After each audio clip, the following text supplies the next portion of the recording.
Zero, today, which is Tuesday, August 22nd, is the start of Gamescom over in Cologne, Germany. And as that is essentially the European E3, opening night live was today, which starts Gamescom off with Jeff Keighley. And he had a 2-hour live stream in a live crowd, by the way, which I was surprised by. I thought it was going to be another one of those studio affairs, but he had a live crowd, which was great because it actually helped with the atmosphere of the show. So he revealed a bunch of games and a bunch of trailers that was shown off. So why don't we talk about what was shown off in Gamescom? Do you want to go by this bit by bit, or do you just want to go by the highlights? We can quickly just go bit by bit. Okay. I will do it as quickly as possible, but if you want to get into more detail, you can stop me. First thing that was shown off was Everywhere, which, honestly, if you watch the teaser trailer, you still don't know what it is, and I think that's by design. So, yeah, I can't even say it looks interesting because I don't know what the hell it is. They showed, I think, a 5-second video trailer along with interviews with developers talking about it in a vague way with concept art. And that's it, really. So I don't know much more to say about that. Yeah, following that was Dune Awakening, and seemed like a open world MMO with a beta sign up currently going on right now. So, Yeah. I mean, might be fun for Dune nerds, I guess. Well, it is a survival game, and since those are pretty popular now, and with Dune being was actually from what I've heard, because I haven't seen it, when I heard what Dune was a really good movie, so there's popularity to that, so it kind of makes sense to have more games in that, in Dune, I guess. I think there's also a Dune RTS coming out, and there's a Dune, there's something else with Dune that's coming out too, so they're really flying with the Dune games, so that's interesting. I think that one that you probably want to talk about a little bit is the announcement of the DualSense Edge. Yes. Sony unveiled this in the press conference, and it is essentially a Xbox Elite controller for PlayStation, is what it really looks like. Go ahead and talk about the Edge if you want, if you have more to talk. So most of the features and feature sets are essentially one-to-one, mostly like the Xbox Elite controller. So the ability to customize the controls. So that's a big one. So stuff like adjusting dead zones, trigger curve responses, and things like that. It was great in the Xbox Elite controller. It's great to see it on this DualSense Edge. The multiple profiles thing, that's also great to see because naturally an FPS profile is not going to be great for a racing game. So having the ability to set the profiles is nice. There's a dedicated button that lets you swap between presets and all sorts of other things, which is kind of neat. Another feature they pulled from the Elite controller, the ability to swap the sticks and the domes for the analog sticks. So you can have a longer right analog stick for precision sniping if you're that sort of person in Call of Duty. The big one that it has over the Xbox Elite controller is that both analog stick modules can be completely replaced. So with stick drift being a very real and current worry in today's gaming environment, this is great to see because instead of having to completely disassemble your controller, desolder the analog modules from the controller, and then resolder the brand new ones, and then make sure that you got everything soldered up correctly. Instead, you just click one button, the analog stick module pops right out, and then you swap the new one right in. So the Elite, the difference is the Elite, the module itself can't be taken out, only the stick, whereas in this, the whole module being taken out? pretty easily? Yep. So the entire Okay. analog stick module can be taken out. So if your sticks have stick drift, then yeah, you can just go to the store, buy a brand new DualSense Edge analog stick module, just plug it right back in, bam, you're right back in the game. Okay. I'm gonna have I have two criticisms on the controller just looking at it. One, it doesn't look premium. It really doesn't. Like, it looks like a DualSense, essentially. Whereas Yeah. the Xbox Elite definitely had a premium look and feel to it. This just looks like a DualSense. But if this is Yeah. like, let's say, $30 more, then that's okay. But I heavily doubt that's the case. Yeah. The other thing I have a problem with is the D-pad. The one thing that the Xbox Elite did right on the bat was they improved the D-pad on the Xbox Elite. Whereas people would see that and goes, oh, I need that controller because it has a better D-pad on there. This still has the same D-pad like buttons that the original controller had. So that there, to me, someone who likes to play fighting games, that controller is still useless in fighting games. So I'm looking at this and seeing like the swappable sticks and the modules are neat, and I guess the triggers are a good addition too. But those were minimum. Those improvements, the feel and look has to be vastly improved, and then the D-pad has to be redone.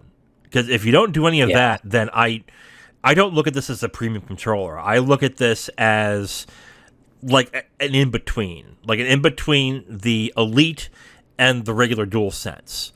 And that really isn't something that I will spend extra money on.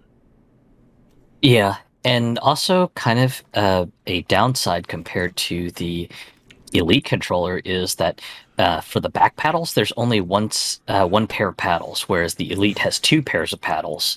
So a little bit of a downside there, but Right. I mean, I think it's partly they're trying to avoid having to make a drastic design change that ends up potentially infringing on Scuff's design, or maybe coming too close that Scuff decides to try to file a lawsuit and say, hey, you're copying our design and whatnots. So Right. too hard to say on that. Yeah. Sorry. The only other thing I want to also ask, which I didn't talk about, which I'm going to bet that they're not improving on, battery life. Is there a better battery in this? Because if it's the same battery that's in the DualSense, I mean, that could actually die a little bit faster with all these new bells and whistles in the controller. So, is there a better battery? Not according to the PlayStation blog post. Okay. No mention of a new battery. The other thing that they are taking a riff off of the Xbox Elite controller is the premium carrying case will also double as a charger as well too. Okay. So, I mean that. Yeah, okay. So kind of a cute feature. I mean, not really a revolutionary thing, but it's kind of a cute feature to sort of keep everything nice and uniform. But And they're not improving the haptics. They're not improving the actual triggers. No improvements there. It's just the swappable sticks. The triggers do have three trigger stop settings. So there's like a standard, a short, and a shortest feature. So like if you're playing FPSs, then you'll want to put on the shortest trigger pull distance, so you can just hammer down whatever weapon you're firing and everything. Right. So that's nice. The real question is if it actually ends up deleting the haptic triggers if by putting these new 3 trigger stops, because there's no way that you're going to have the haptic triggers going off when just you have it on the shortest trigger pull distance and everything. Okay. Yeah, that's one thing that I'm curious if they're just plain straight out deleting on it. But okay.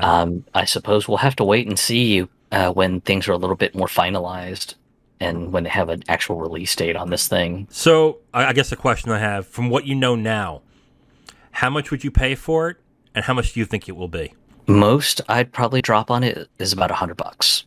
Oh, so because it just seems like a half step between the Xbox Elite controller, which is a $180 to a $200 controller, depending if you can find it on sale. Right. And then the regular DualShock, or excuse me, the regular DualSense is already about like $70 bucks, I think. I forget. It's been a while since I've purchased a PS5 controller. Oh yeah, I think the PS5 controller is 80. I think. I'm not entirely sure. I'm looking at prices right now for the Elite controller. I see Amazon has it for 180 for the Series 2. And that's all that, yeah, the Series 2 is 180, whereas a refurbished Xbox Elite 2 is 115. So 180 is what Microsoft is asking for an Elite 2. I don't see anything for the Elite 3, though. I think Sony is going to ask for $225 for this, and I will pay 100, just like you said. I'll pay 100 for it. Yeah. Like there's not enough in there. Yeah, it would be a real shame if they priced it around like $200, because there's just not enough features in it to really ask for that much cash, in my opinion. Right, but what they are going to do, I think, I would love to be wrong on this. What I think they're going to do is they're going to champion this as their Elite controller. The controller you have to have if you're serious about gaming. And if you are going to market it as such, you have to price it as such. So you need to compare it to the Elite controller. So if they're going to do that, they're gonna charge $200 for this. I think. And some will be talked into it because of the swappable modules for the sticks. I can see that happening, being like the thing that says, yeah, I have to just for that. But I'm looking at this and I'm like, yeah, I don't see this to be that premium. I think Scuff has honestly, the Scuff controllers I think are a little more appealing than this. I think. Yeah. Yeah, the issue that I've always had with the Scuff controllers is the horror stories. If you have any sort of warranty or repair work that you have to have done on them, it takes forever to get your controller repaired, either for warranty or if you're paying out of pocket for an out of warranty repair. And it's always funny because, of course, if you're a pro player, yeah, you have no issues asking Scuff for a repair because as a pro, you'll jump right to the front of the line and they'll just go, okay, yeah, sure, you're pro player so-and-so. Yeah, hell yeah, we'll get your controller back and out to you within like a day or two because you've got a major tournament coming up, so we don't want you to be without your controller advertising our brand. Yeah. So Sony finally has one. They announced it. And I'm not really that impressed, to be completely honest. I mean, for me, love the swappable stick modules, especially with controller drift being a real thing, especially since no controller manufacturer really wants to move over to Hall effect sensors, which the Dreamcast had and solved the drifting issue many years ago. But just the real piece of this is going to be how will warranty repairs look, because I know the Elite controllers have had quite a reputation from people who thrash the hell out of them, and they end up for warranty work, and Microsoft has been really great with people who even have Xbox Elite version 1 controllers and just straight out bumping them up to an Elite 2 controller because they're just like, hey, we don't have any more warranty or service repair parts, so hey, Joe Blow, with your dead Xbox Elite version 1 controller, we're bumping you up to an Elite 2 just out of courtesy and everything. And with a controller that expensive, you kind of have to, because let's be fair, these are cool things to have in a controller, but $200 for a damn controller is way too expensive. So I think spending that money should give you that warranty option to basically have a lifetime, or maybe not even a lifetime, maybe 5 or 10 years worth of a warranty where your controller just gets replaced. I mean, that should be part of the cost. So, Yeah. because I really doubt that it costs that much money to create a controller that like that. I think I wouldn't be surprised if their overhead or the amount of money they're making off it is 75% higher than what it actually costs to make. So there should be no issue with that whatsoever. But yeah, this looks like a mid-tier controller than really an elite controller. And you know what? And if I'm wrong, and if they do the marketing as such, fine, cool. But I think they're trying to make this their elite controller, and it doesn't click with me at all. New gameplay for the Callisto Protocol was shown. Zero, I've said it in the talk when we had with Summer Games Fest when this was being shown off. I don't play survival horror games. I don't like survival horror games. They don't interest me. But even I'm impressed by this game.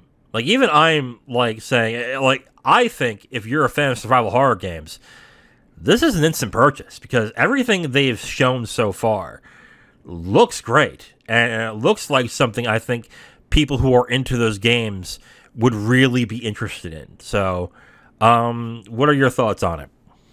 Yeah, it's more bloody, more fantastical death animations, and just all the usual accoutrements that you would expect from the people behind the original Dead Space. So when I saw this one, I was just like, yep, looks like the spiritual successor of Dead Space, and this is going to be exactly what the Dead Space fans will want.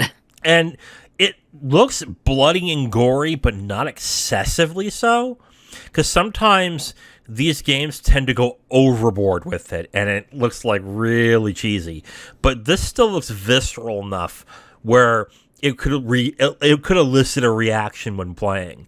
And then the added mutation effect that they're having in this looks interesting too. So I'm debating on whether I'll play this or not, which is how good this is actually looking. But even though I'm just not into those type of games. But yeah, looks great. I can see fans of these type of games really looking forward to this. So the next game that was shown off was Lords of the Fallen, and set in a dark fantasy world. I know you had commented during the actual reveal that just it looks a bit like Elden Ring, and then the Danzig song "Mother" was playing in this. Mother, like, what the hell? It was really a song like, "Yo, this song's awesome. We should have it in our trailer." It makes no sense for the damn game, but because there's no mothers in the trailer. But hey, okay. This is the sequel to Lords of the Fallen. This is supposed to be Lords of the Fallen 2, but they literally took the 2 out, which is what Keighley said in the on stage, because I think he knew people were going to be confused, be like, wait a minute, there already is a Lords of the Fallen. What is this? But this is the sequel to that game. It's a CG trailer, but it looks good, I guess. I just found it really funny that they chose a song that didn't really fit what was going, like. Yeah, the song is cool, don't get me wrong, but it didn't fit with the trailer. So, that's it. That's all I gotta say about it. Moving Out 2 was announced. I played Moving Out a little bit with my nephew. He wasn't really into it, but it looked cool. If I had other people to play it with, I probably would, but it's Moving Out 2. It looked like more Moving Out, which definitely is a game that you got to have somebody that is into it with you. Otherwise, it's not going to be great. It's like Overcooked. Like, unless you have a group of people that are really into the game too, it's probably not going to be that much fun. I was excited to see Hogwarts Legacy have a new trailer. I will admit I'm a Harry Potter fan of the movies specifically.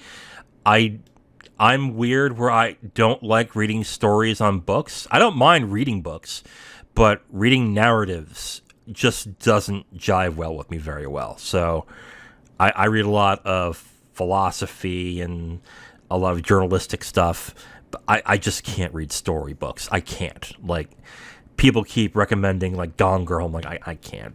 It's like I can't do it. But anyway, I'm excited for the Harry Potter game.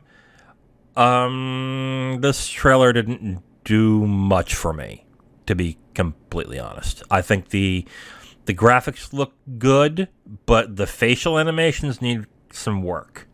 And that kind of is it. It was a 2-minute trailer, and it honestly didn't impress me. Other trailers have, like the 20-minute thing that Sony had a few months ago. That impressed me.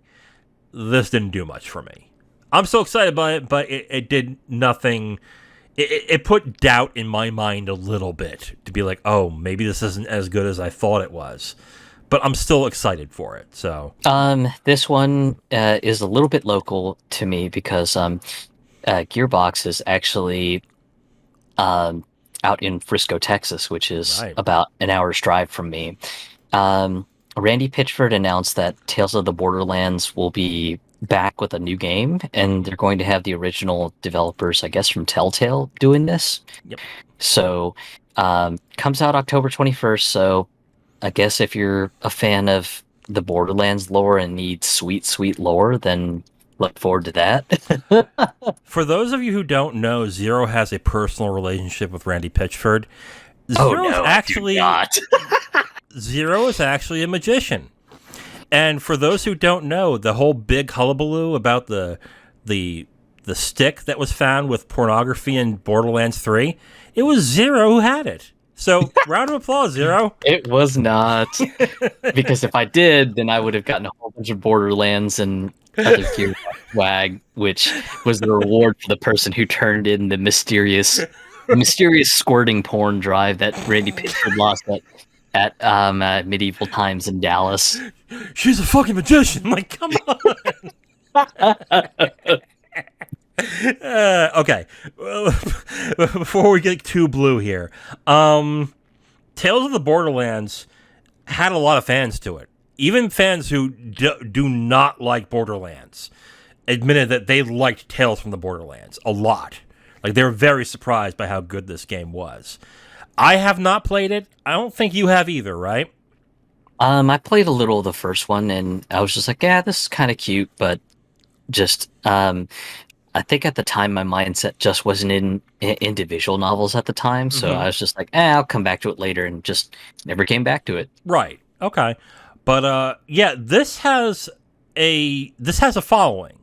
So I don't really know if they were impressed by this, but I can assume those people are probably going to purchase this and see how they feel about it. But this really felt like it had Three's humor and character development to a certain extent, which Three's humor and character development sucked horribly. So, I mean, I've talked about it on Twitter and with other people. Like, the only reason I beat 3 was because I liked the gameplay. Everything else sucked about it. But, which led to the question last week, is if writing and character development and dialogue really matter in video games. Because there are some games where I can look past it and just enjoy it if I just don't have to pay attention to it. And that was my experience with Borderlands 3. So, yeah. Other than that, I mean, it's from the same people who... Apparently, this is the same people who did the first one, so hopefully they'll like it. I don't know. But that'll be coming out October 21st. Dying Light 2 has a new expansion detailed called Bloody Ties. It looks to be an arena-based game, so that's interesting. I haven't played Dying Light 2. I played Dying Light 1, and I didn't like it too much. The physics threw me off, so I've heard good things about Dying Light 2, but, I don't... If it gets cheap, I might try it. But other than that, I'm not too interested in it.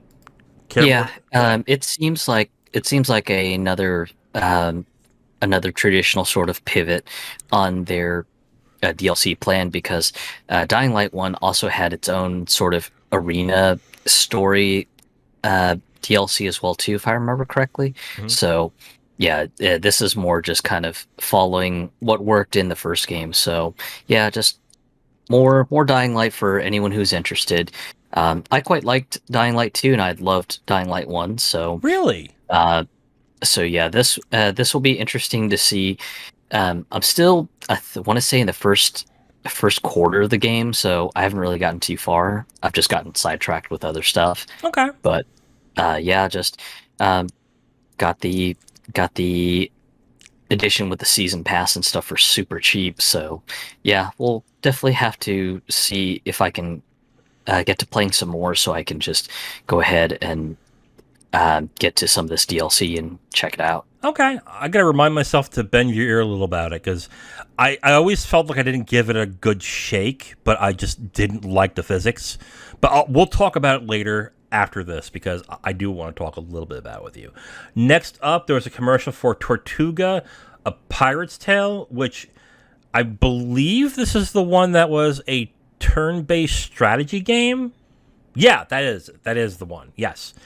I mean, I'm into turn-based strategy games, so could be up my alley, but I probably would want to know more about, like, the game's play systems and stuff. But yeah, intrigued, I guess. Yeah. Marauders was a first-person shooter that was shown off with early access in October. Mm-hmm. I didn't really have too much of an opinion on it. Neither did I. It's a tactical first-person shooter. Early access in October. I really don't like companies who do this. They don't show anything, but you can buy it in October for early access, which gives them the built-in excuse that if it sucks, well, it's early access. So I don't like that practice, but hey, some people buy into it. Yeah, and then Destiny 2 had the Lightfall expansion debut, and it's kind of funny because at the same time Gamescom was going, I believe Bungie had their own little Bungie dedicated presentation for Destiny 2 that also talked about Lightfall.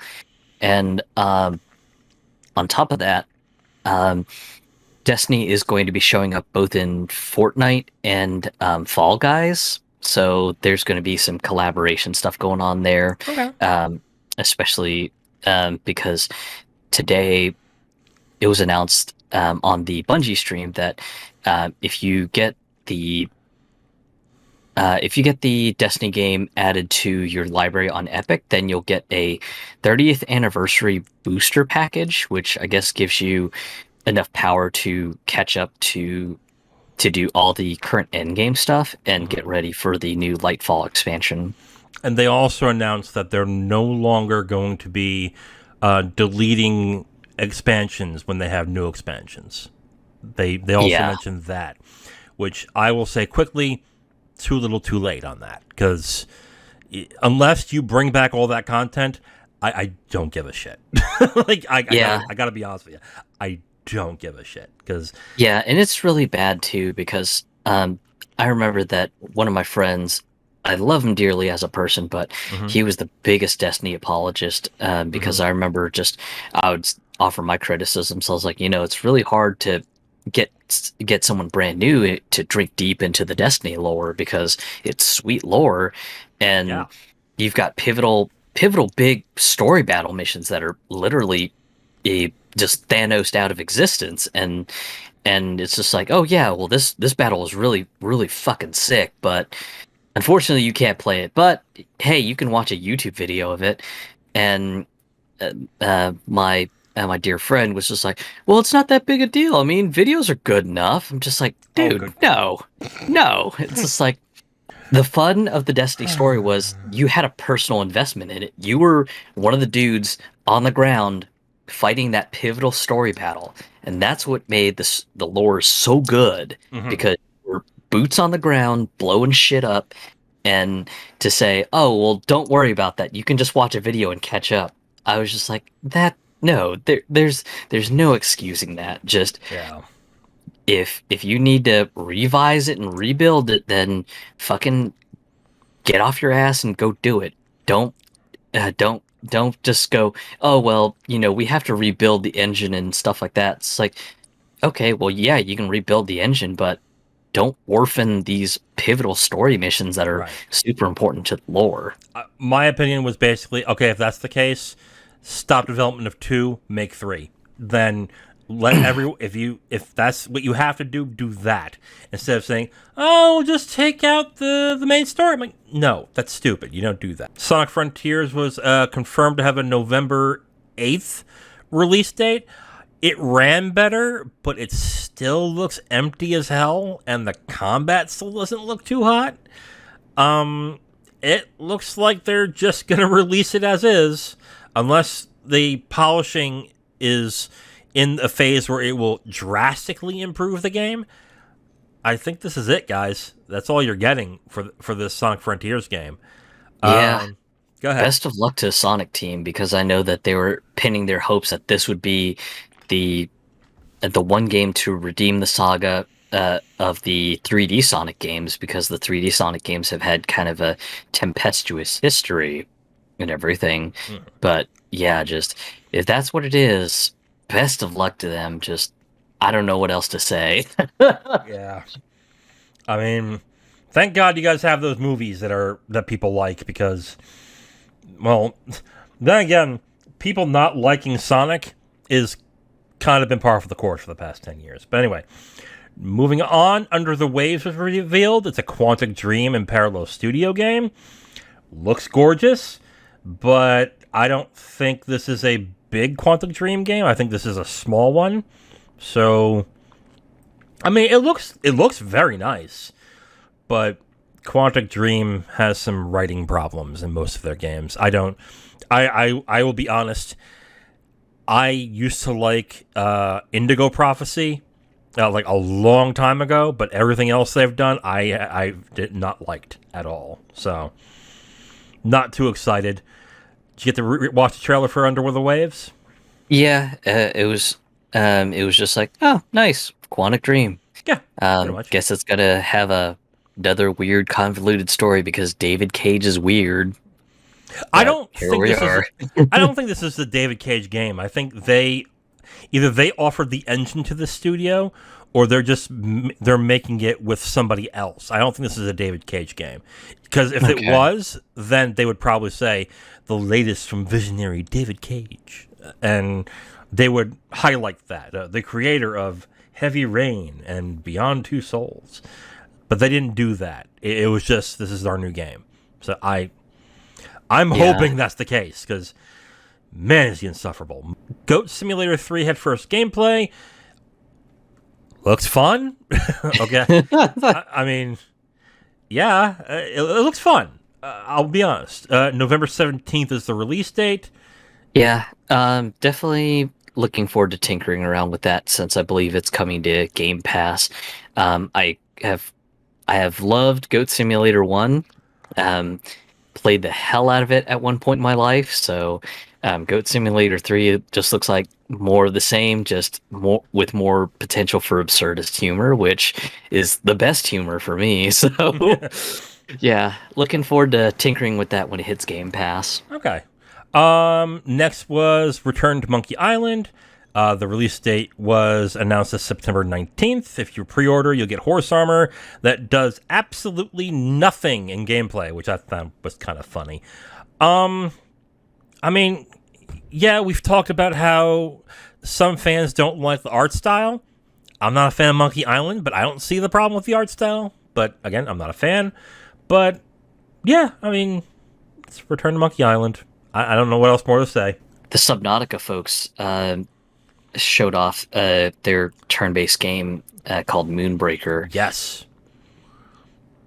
Yeah. Go ahead. And apparently they had figurines, kind of like the ones you can buy from your local tabletop store for D&D, apparently.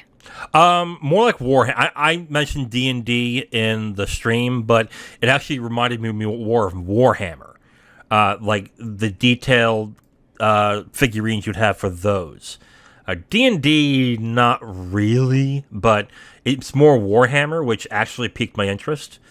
Yeah, it's a strategy. It's a digital tabletop strategy game is what they're calling it. And yeah, you get these little figurines where then you can use their suite of tools to paint them however you want. So you can have all these different types of figurines, quote unquote, and you can paint them however the hell you want to. So I thought that was interesting. And if it's a good strategy game, I could definitely get into that. So it looks interesting. I'll have to see what the price is, but I'm definitely interested. Yeah. Go ahead. Hopefully, hopefully it isn't too convoluted because just looks very fascinating. Just would definitely like to learn more about the systems before getting too curious about it. Friends vs. Friends was next announced. It is a first-person shooter with a card-based ability system. I mean, I don't think anyone's done that, so that's interesting in a sense. I'm just not entirely thrilled with the look. But I am interested in it. I will say that. It does look interesting. I'm just not really impressed with the look of it.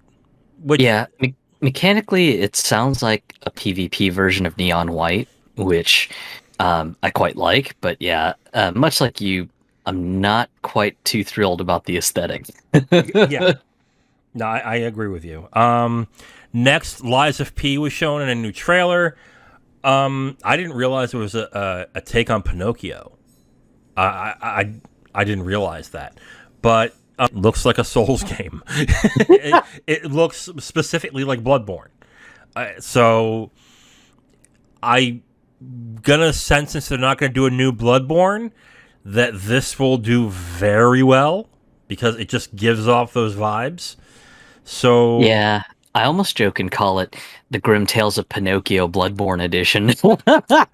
You're not wrong. You're absolutely not wrong. But yeah, it looks interesting, and I don't have a problem with Souls games, so I probably will give it a shot when it comes down. So, and that's going to Game Pass, so I'll be able to play that right away when it comes out. Stranded Alien Dawn was next. I can't even remember what kind of game. Oh, it's a city builder. That's right. Yeah, I mean, there wasn't really much to the trailer. It was mostly cinematics and then a little bit of gameplay in it. But, okay. Looked interesting, I guess. You got to see more gameplay on it. Yeah, city builders aren't my thing, so I don't have much to say on it. Really? It's not? No, why did I mistaken you as somebody who would like Civilization? That's weird. I mean, I do love Civilization. Oh no, now we're. I have quite a lot of love for it. My significant other actually got me into Civilization by having me play 4 and fell in love with Civilization from there. But yeah, as far as city builders, I've tried them every once in a while, and I just cannot get into them. Hell, I think I had Cities XL from one of the Humble bundles many years ago. Gave that a try, and I was just like, "Oh, I'm not into this." Oh, they're daunting. Absolutely, if you gotta be in the right mindset for it. But I understand that. Okay, Atlas Fallen was announced as a CG trailer where you play a character who can manipulate sand. So, okay, it's really hard to. Yeah, it seems interesting, but it's really hard to talk about a game when it's just CG that you're looking at. So I guess the concept sounds interesting, but okay. Homeworld 3 was shown off with new gameplay. It's Homeworld, but it looks interesting. At least I don't think the different strategies and tactics they were showing in the trailer looked interesting. So that's cool. I just know I have a few friends who are big Homeworld fans, and this has been a long time coming for them, so they're probably going to be pretty excited when Homeworld 3 drops sometime next year. Okay. Genshin Impact 3.0 was shown off, along with, I believe, a short trailer for Honkai Star Rail. Excuse me. I didn't really glean anything big in the trailer for Genshin Impact 3.0, but it's Genshin-y and it's Impact-y. So just more of the new zone. I think one or two of the new characters are shown off. Honkai Star Rail, just more more elaboration on the story, which is just plain wild as it is. The developers of Job Simulator VR, Alchemy Labs, showed a trailer for a new game, but they didn't show any gameplay. They just showed people in VR goggles reacting to what someone was doing in the game. So can't really talk about that. I don't know. I sat there going, so you're going to show me something? Or, oh no? Okay, moving on.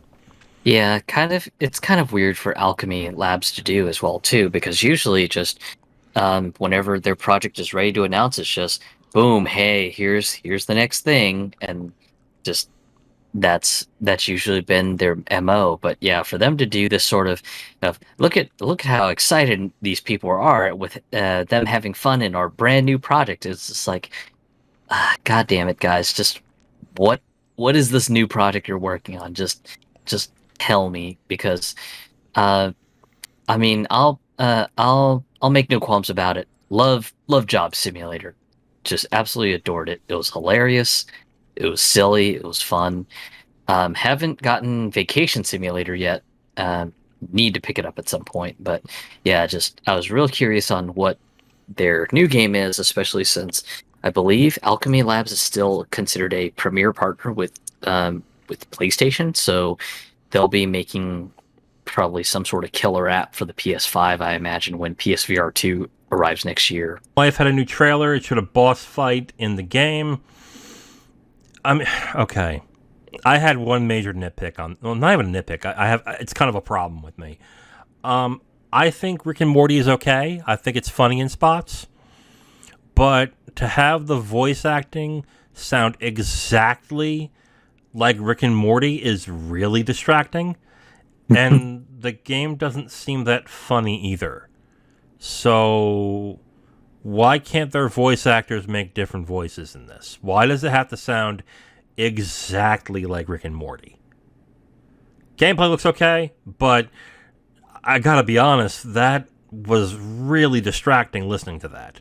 For the Alchemy Labs reveal, Telltale revealed a new game based on The Expanse. Mm-hmm. And their trailer was a behind-the-scenes first look sort of thing. Don't really know what to make of it because I'm not familiar with The Expanse. I'm not either. But what I will say, even though they state exactly it's pre-alpha footage, this looks exactly like every other Telltale game. And wasn't the problem with the Telltale games that the engine was so damn old that it needed to be updated? This doesn't even look like graphically it's been updated. So what is this? Like, I'm looking at this going, this doesn't look updated at all. So are they just going to go back to the same business model of using that engine constantly for new properties? Summer 2023 is the release window. Maybe they'll improve on the visuals, but all right, what is your thought on that? Because I looked at it and went, that looks like this. That looks the same almost as The Walking Dead when it came out, like years ago. Yeah, it's a little bit concerning, especially since I believe Telltale's technically under a new label. I forget what that new label's called. Is it Skydance? Yeah, I think it was like Skydance Games or something like that. Mm-hmm. And I know that one of the big things that they had made a big ruckus about was, hey, we're going to do better about things. We're going to try to put an investment towards making our technologies a little bit better.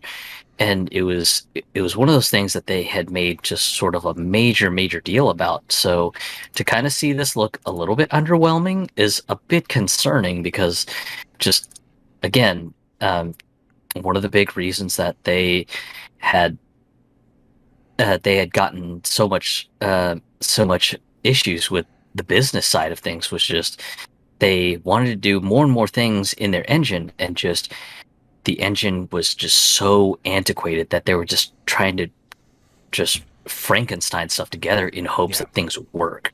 Yeah, that's essentially what happened, and I'm basing it just on the looks. To be absolutely honest, they could have improved the guts of the engine, but usually when you redo an engine, part of it is the graphics, and if it doesn't even look like the graphics have been updated, unless they show more later on that proves that they did more to the engine, how are people going to believe that you've actually updated the engine? You know? Like, yeah, I don't... 2023 summer is when it's going to be released.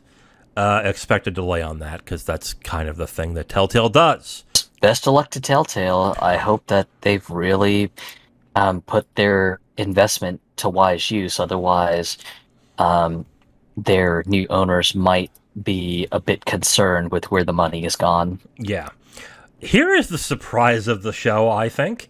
The 80s schlock horror film, Killer Klowns from Outer Space, is getting a video game. It's a 3v7 title, kind of like Friday the 13th, which I think is 1v7. And it will be released in early 2023 for a mess of systems: Steam, PS4, PS5, Xbox One, and Xbox Series X. A part of me is like, that's cool. That such a... I wouldn't call it a popular movie, but a cult movie is getting this kind of a release. But the cynic in me, and the one that knows better, knows this is gonna bomb. Like, this is not... Like, I hope they didn't spend much money on this, because if they did, they're not getting their money back. Because as much as... Okay, Killer Klowns from Outer Space is akin to Plan 9 from Outer Space and The Room. Are you familiar with those movies? Yeah, familiar with some of them. Okay. When people watch them, they're expecting a terrible movie. A movie so bad it's funny. I don't know if people are going to play a game and spend $50 on a game based on a property that's known for how bad it is. Maybe bad is the wrong term. Maybe campy. Maybe that. But I just don't see people looking at this and going, "Oh, I remember that terrible movie. Yeah, I'll pay $50 for that game." Like, I don't see that happening, unless what they do in the game is wildly different. I'm interested to see what happens to this game. I just don't think it will sell well. It's going to be really hard to kind of sell a cult movie, which already enough has a niche audience. Yes. And then on top of that, you're trying to make a video game that's an asymmetrical multiplayer game to boot. So player population is going to be of the utmost importance for something like an asymmetrical multiplayer game. Yeah, best of luck to them, because just I don't think that there's a lot of love for Killer Klowns in Outer Space, especially with it being a cult movie. Yeah, you hit the nail right in the head.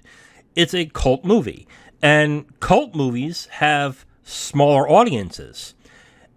And there is a cult within a cult movie within a cult status. There is a cult status in the middle of it that are people who enjoy watching bad movies. That's how movies like The Room became popular, because it was so bad, it was entertaining. Killer Klowns for Outer Space is that. I just don't see somebody spending money, like $50, on a game that is from a property that is known for how bad it is, but being so bad it's funny. Like, I just don't see that. But then again, people played and enjoyed Deadly Premonition, which is known as a bad playing game, but have somehow still enjoyed it. Maybe they can do something with that. Maybe. I could be wrong, but maybe. We'll move on. Scars Above had a new cinematic trailer. I really got nothing from this. I mean, I guess what they showed was interesting, but no gameplay, just story. So again, kind of hard to talk about it without actually knowing what it's about and what the game looks like. But yeah, okay, looks interesting. Yeah. Wyrdsong was next, and it's from some folks who were formerly with Bethesda and Obsidian. Yes. Thought it was interesting. Brief trailer. It's set in a fictional version of historical Portugal, which okay, interesting, but more gameplay, please. So yeah, we'll move on from there. Age of Empires 4 expansions were announced. Free DLC for the Ottomans and the Malians. I hate to say this, I forgot Age of Empires 4 released. Yeah, I wouldn't blame you because yeah, just I was never much of an Age of Empires sort of person, so I kind of was, but it was like third or fourth between StarCraft, Warcraft, and something else. I completely forgot what else I was playing at the time. But that was more like a fourth or fifth. Like, if I had the one friend who would only play Age of Empires, and let's play Age of Empires. Okay, sure. Okay. That was pretty much it. Gotham Knights is launching earlier than expected, October 21st. Usually that's a good sign from a studio who is actually confident in their game and thinks it's really good.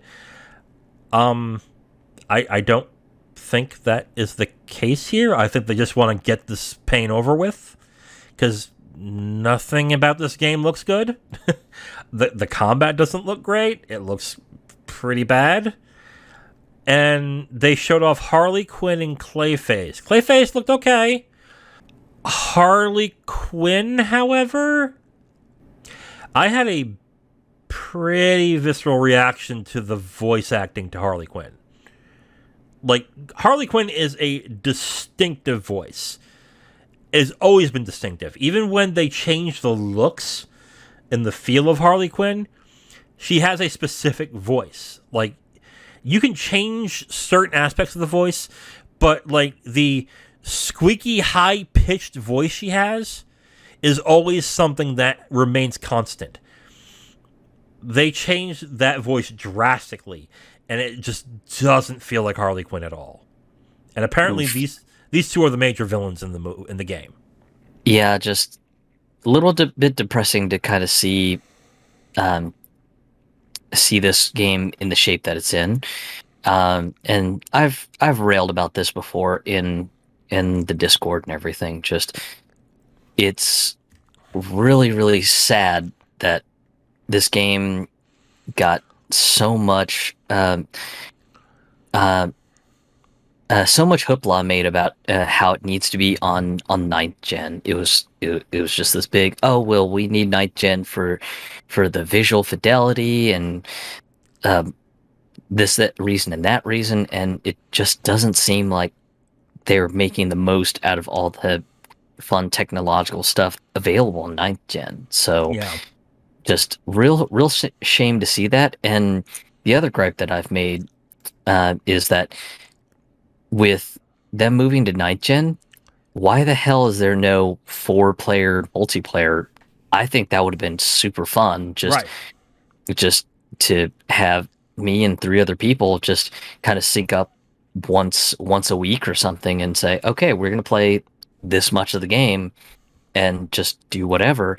And the multiplayer is limited to 2 players and they're a total of 4 playable characters. This is like, how the hell do you bungle this up? This is a wonderful opportunity for you to also flex the whole ninth gen muscle angle by saying, oh, there was no way we could have done 4-player multiplayer on 8th gen hardware. This is a 9th gen only thing, and this is the reason why. Just nothing to show for themselves, making a big deal out of ditching 8th gen and moving to 9th gen. And it's just one of those things that just kind of leaves me wondering, why bother about 9th gen when just it doesn't look like you've made the most of it? What it sounds like to me is that, like, I would be curious to see how the 8th gen versions looked, because if they look terrible, if this looks bad now in 9th gen, I can't imagine what the 8th gen version looks like. And what it really looks like is probably the engine and the code is such a mess, is that they could only fit 2 players in this. And we don't even know the extent of the 2-player version. Do the characters have to be in close proximity to each other in order for the game to work? Like, can you as Batgirl go one place entirely on the map and another as Red Hood go in another direction? I'm going to guess no. I would love to be proven wrong, but I'm going to guess no on that. And I'm also going to call something. I'm going to bet money in a year we're going to find out this was originally supposed to be a Batgirl game. But someone high up said that's not going to sell.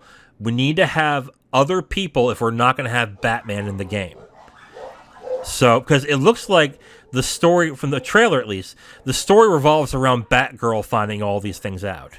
And then getting the other 3 guys involved. Oh, is it Red Hood, Robin, and Nightwing? That's what the trailer made it seem like. So I would not be shocked to find out this was originally supposed to be a Batgirl game, and they just stapled the other 3 together and tried to put in some kind of multiplayer. Didn't realize how complicated that was going to be, and then they limited it to 2-player. Like, this looks like it's not going to be very good. I think this might be a disaster waiting to happen. Anything more to add? Nope, just best of luck to these guys, because they're gonna need it, especially with them hyping up the expectations so hard, especially with the whole making a mess out of, oh, it's gotta be on 9th gen, it's gotta be on 9th gen, and just, this is just a train wreck in slow motion just waiting to happen. Right. The next thing that was shown, which I gotta tell you, man, these Chinese studios are coming up with some decent looking games, man. Okay, let me get I just clicked on something and okay, here we go. Sorry. Where Winds Meets is what the next Where Winds Meet. Oh wow, they typed that wrong. Where Winds Meet is the next one. It's an open world RPG set in the 10 Kingdoms era of medieval China. I forgot what dynasty it was. I forgot about that, but it essentially looks like I would say a prettier version of Ghost of Tsushima to a certain extent. It looks amazing. And the combat looks good too.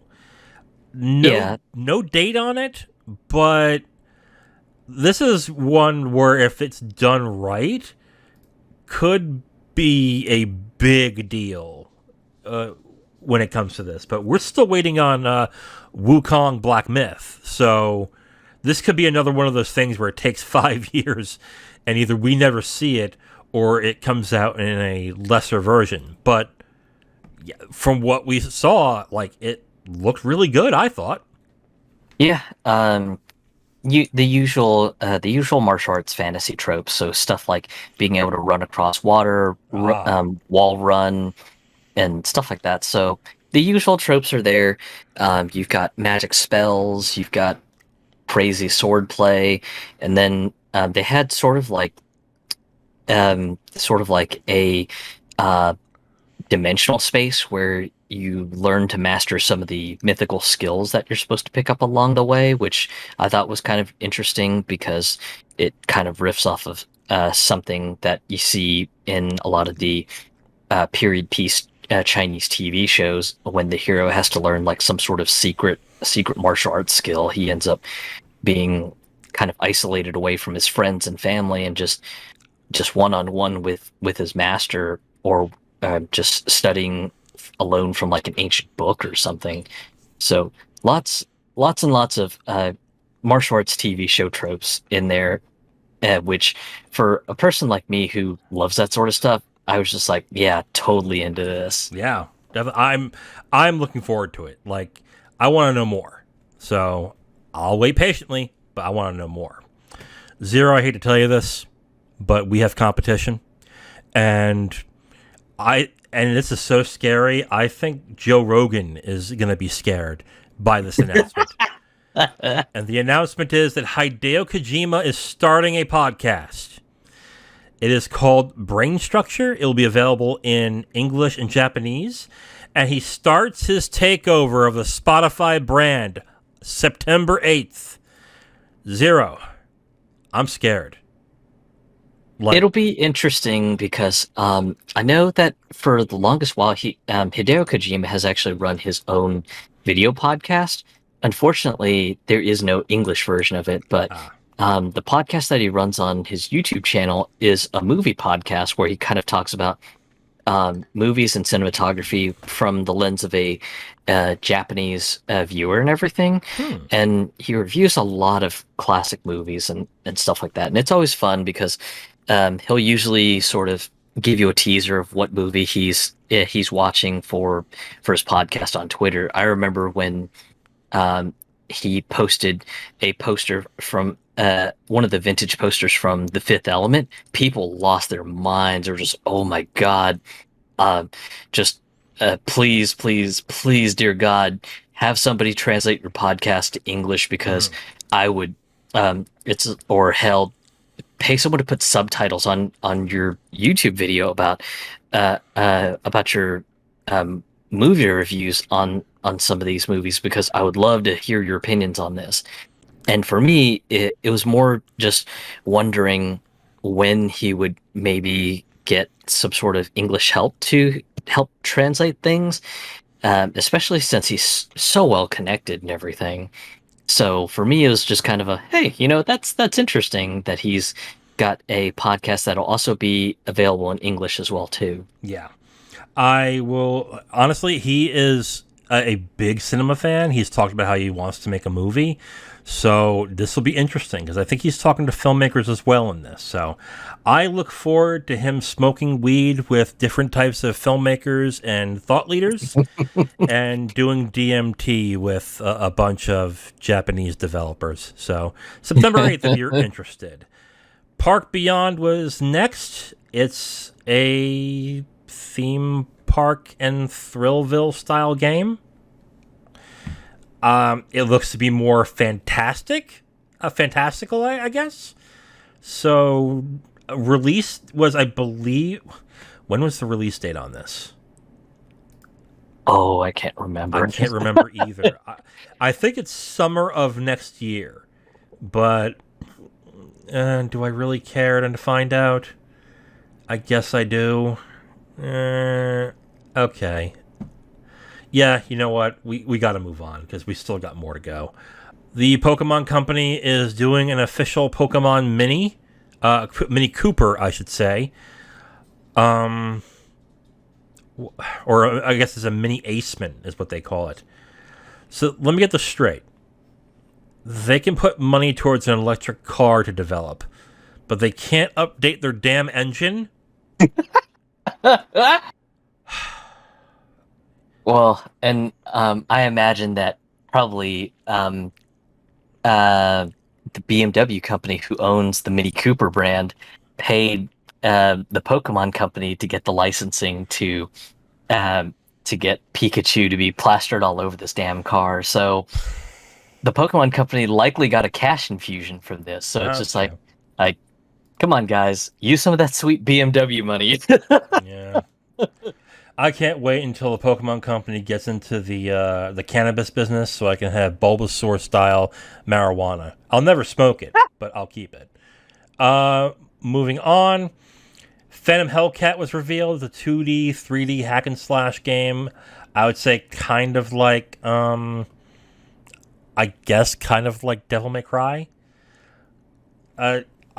Nothing more else to add to it.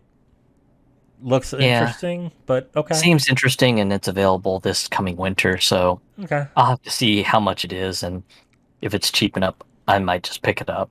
Okay. New trailer for Warhammer 40k Darktide. It's coming in November.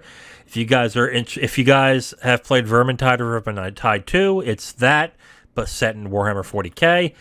I'm interested and intrigued, so I'm looking forward to it. So yeah. I'll Okay. probably be picking it up too because I quite liked Vermintide 2. Okay. Dorfromantik's coming to Switch. If you haven't played this game, it is fun. It is calming, and it's just it's a fun game. I think so. That coming to Switch is interesting.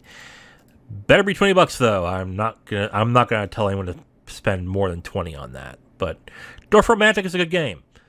Blacktail was shown, which is a game that is about the legend of Baba Yaga. It's got witchcraft and a bunch of bow shooting. Nothing more than that, really. The gameplay looked decent, but yeah, I mean, looks interesting. I'll go as far as that. Yeah. Crossfire X was shown, but this time it's about like a new, I guess, content update that drops today. It's a bit interesting because the game didn't do great, especially with the whole, hey, we have a single player campaign that's being developed by Remedy, the guys behind Control and Max Payne. Yeah. And the multiplayer had its own set of issues too. So for me, it was just kind of interesting to see this sort of splashed into everything. I was just like, okay, I guess they're praying to God that people jump on and log some time and maybe some cash for Crossfire X. I don't know. Quick, spend more money. Spend more money. Like, okay, yeah. I mean, it's interesting that a game that I don't think is. I think overseas it does well, but everywhere, like I think specifically China or Japan, it does well, but everywhere else, not really. So yeah, well, it's a Korean developed game, so I imagine that it probably did fine in Asia in general, but yeah, just hell, I think they even did some retuning for the Western market even, so for it to be doing pretty bad is a pretty massive disappointment. Yeah. Next up is the Outlast prequel, the Outlast Trials. Unless I'm mistaken, and I could be, it looks to be a multiplayer game. I think they're having an early beta for October 28th to November 1st. Why would they have a beta for a single player game? So I'm thinking this is a multiplayer game, even though it didn't really say so in the trailer. It has an MK Ultra-esque vibe, kind of like a Manchurian Candidate vibe, but way more disturbing and way more gory, I would say. No word if there's a lot of penis in the game. I'd be disappointed if it doesn't. But hey, I mean, Outlast, I remember Outlast 1 a lot of people liked. I don't know about Outlast 2. I kind of dipped off after that. But yeah, looks interesting, I think. So yeah. We're going to keep going.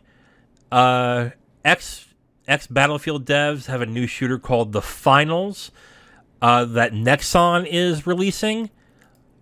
And nothing else. It's a shooter wrapped in a game show format. But they showed 2 seconds of gameplay, and then that's it. Oof. And a full reveal is in September. So, yeah. Okay. Whatever. It's Nexon, so it's going to be free to play, probably. But, yeah. Yep. And finally, the long-awaited sequel to Dead Island. Dead Island 2 was shown off again. It looks like it's improved. They showed a trailer that wasn't gameplay, and then they showed a gameplay trailer. They seem to have a 60s, 70s vibe. They're calling it, saying it has a pulpy and irreverent tone. So I would say my guess is if Tarantino did a zombie movie, this is what it would be, is what it's sounding like to me. February 3rd is when it's going to be released. This was a strange gameplay trailer because they would show like zombies' heads being caved in and blood splattering and anything, but with certain shots they would censor it, which was really weird. So I don't know. It's because they were in Germany and they couldn't show certain types of violence. Because I thought about that after I watched it. I was like, that might be why. Because I think Germany is a little squeamish when it comes to violence. But I believe so, yeah. yeah, but I thought it was weird how they were like, oh, we can show you caving this zombie skull in, but not stabbing him. Like, what? I was like, what are you talking about? But yeah, it looked decent. I don't know if it. Okay. I don't know if it will justify its long development time. Obviously, it sounds like this game was basically scrapped and redone. Because this doesn't look like a game that's been worked on for 7 years. This looks like a game that's been worked on for, I'd say, a couple years. So, it looks fine, but I'm not, like, excited. It's like, it looks interesting, I guess. Yeah, it's kind of surprising to even see that it's got a release date even, because I know for a while I just kind of joked and resigned it to kind of development hell. I was just like, all right, so we're in development hell officially, so yeah, this game will probably never see the light of day, and that's just what it is. Pretty much. Okay, so we are at the end of all the announcements. My God. I forgot how many announcements there were. So, let's go by quickly. What do you think the highlights were, and how was the stream? So, why don't you go ahead and start? What were your highlights? Highlights for me, I think really just where the winds meet is definitely one of the ones that just sort of just captivated my attention. Right. I agree. Where the Winds Meet was really good. I think Moonbreaker looks very interesting. I'm kind of interested in Lies of P, and since that's going to be a Game Pass game, great. I will probably play it. I mean... Yeah. Darktide is... that being shown off a little more has my excitement a little bit perked up again. So, especially after the announcement that it was going to be slightly delayed. Mm-hmm. So, seeing that again was nice, since it kind of just perked my spirits up to like, oh man, that's looking good. Yeah, Darktide definitely. I agree with that. What else? We said Where Winds Meet. I mean, there are some interesting. Go ahead. I'm sorry. For me, Goat Simulator 3, but mostly because I enjoyed the hell out of Goat Simulator. Yeah. Okay. You know, I said this will fail, and people were saying, "Oh, you think this sucks?" I'm actually interested in Killer Klowns from Outer Space. Like, I'm really curious what they do with this game. I just don't think this is gonna do very well. But I am curious to see what they do.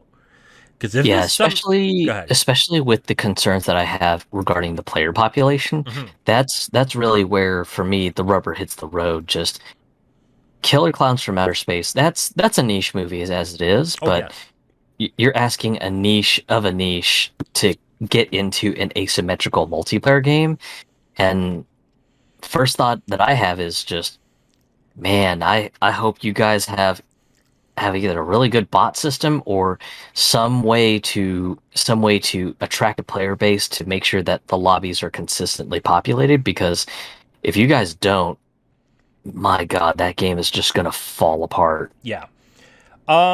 As for the stream itself, I thought this was better than Summer Games Fest, to be absolutely honest with you. I think the announcements were more interesting. I think they showed more. And the stream was done in a steady clip. So, and just the announcements were more interesting. So I actually like this more than I liked Summer Games Fest. So, yeah, I liked it. I think it was good. Good on you, Keely. Yeah. Okay. Yeah. Anything more to add? No, just a little bit more exciting than Summer Games Fest, but just this is the equivalent of E3 for Europe, so I can definitely understand why.